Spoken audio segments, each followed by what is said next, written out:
the doorbell rang, and I got up. I was working on a piece of jewelry, and I turned around and I went, wow.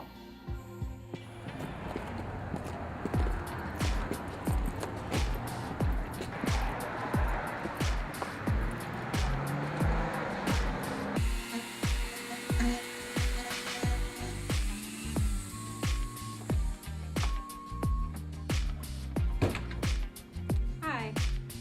Whoa, holy crap. She is beautiful. And I walked up to her and said, "And what can I do for you, young lady, today?" And she mentioned in a kind of a stout face. I need a watch battery. And I says, "Oh, it's on me, it's free." And I handed the watch to George. I said, "George, put a new battery in her watch for me." And I just kept melting right there on the spot. And I said, "Would you like me to clean your jewelry while you're here?" She said, "Well, no." I said, "I'm Robert." She goes, "I'm Eugena." And it was kind of funny because, you know, it was almost like as soon as she said, "I'm Eugena," it was like I knew her for 100 years already. And we just kind of stared at each other, I remember, for a couple of seconds. I was admiring her. And then the next thing I knew, we were talking about our children, and she was telling me about her life. And then she said she was going to a party that evening, and I said, "Oh, you don't want to go to a party, man. Let me take you out for dinner." And she says, "Do I look like I need to eat?" And I says, "Well, you've never tasted my cooking. How about if I cook for you?" It was so comfortable talking to him. It was comfortable and relaxing, and I felt like I had known him for years. It was just something about him that drew me in. He drew me into him and into his soul. Aside from his beautiful blue eyes, those drew me in. And I remember thinking, wow, he's so great to talk to. It's very comfortable, very relaxing. And so I kind of, you know, continued on, and I wasn't, no way was I gonna let her walk. I was determined. We were going out, that was it.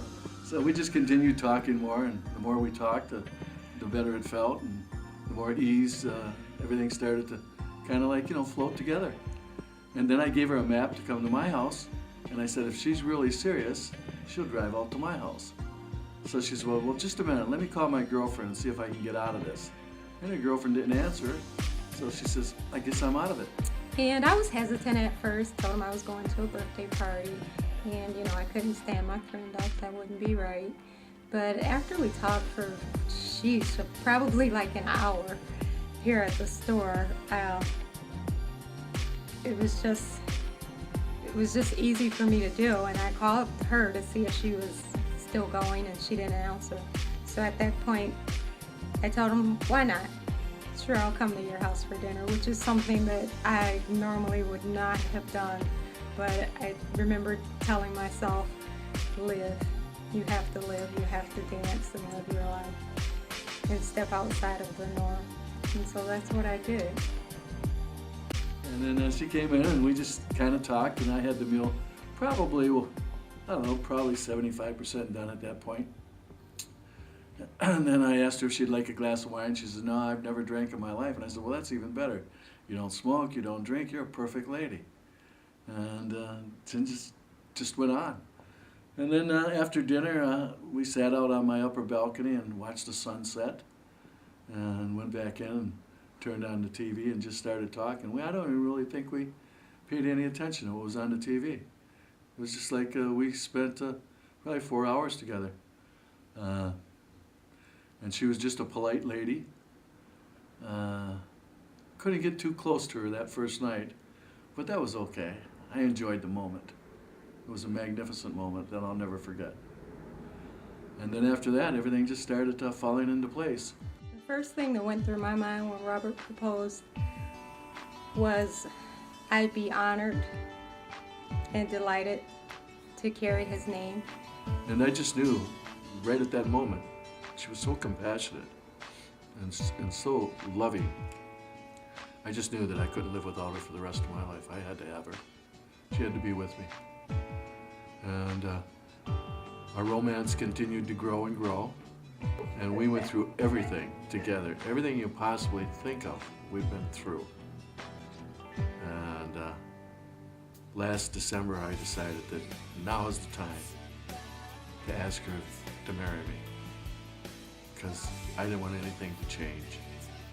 And I knew if she stayed with me, I'd be with her forever.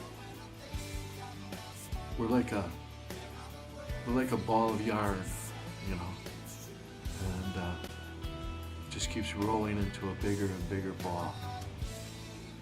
As you turn the yarn, the ball gets bigger and bigger, and that's how our two hearts are growing, bigger and bigger all of the time.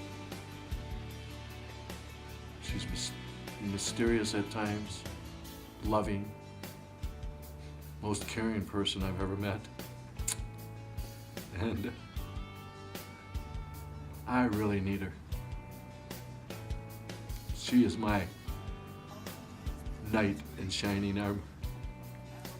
I promised myself that I wouldn't fall in love again, that I'd never be married again. But I remember thinking, when you love someone this much as I love Robert, how could you not? I know that I want to spend the rest of my life with him.